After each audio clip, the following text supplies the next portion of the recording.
بسم اللہ الرحمن الرحیم۔ نہایت ہی محترم اور معزز مسلمان بھائیوں اور بہنوں، السلام علیکم ورحمۃ اللہ وبرکاتہ۔ جمعۃ المبارک کے روز حضور نبی اکرم صلی اللہ علیہ وآلہ وسلم پر درود پاک پڑھنے کی بہت زیادہ فضیلت ہے۔ حضور نبی اکرم صلی اللہ علیہ وآلہ وسلم نے خود جمعہ کے روز کثرت سے درود شریف پڑھنے کا حکم فرمایا ہے۔ حضرت اوس بن اوس رضی اللہ تعالیٰ عنہم روایت کرتے ہیں کہ حضور نبی اکرم صلی اللہ علیہ وآلہ وسلم نے ارشاد فرمایا، بے شک تمہارے دنوں میں سے جمعے کا دن سب سے بہتر ہے۔ اس دن حضرت آدم علیہ السلام پیدا ہوئے اور اسی دن انہوں نے وفات پائی، اور اسی دن سور پھونکا جائے گا اور اسی دن سخت آواز ظاہر ہوگی۔ بس اس دن مجھ پر کثرت سے درود بھیجا کرو، کیونکہ تمہارا درود مجھے پیش کیا جاتا ہے۔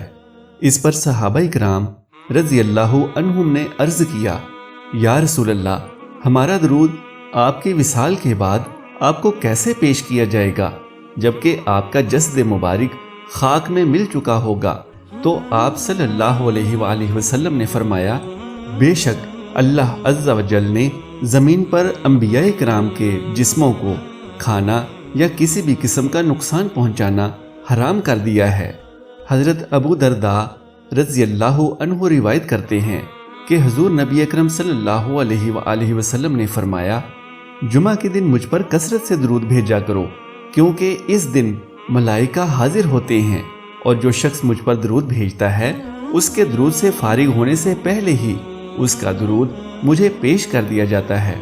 حضرت عبداللہ بن عباس رضی اللہ عنہم فرماتے ہیں کہ حضور نبی اکرم صلی اللہ علیہ وآلہ وسلم نے فرمایا، روشن رات اور روشن دن یعنی جمعہ کی رات اور جمعہ کے دن اپنے نبی پر کثرت سے درود بھیجا کرو۔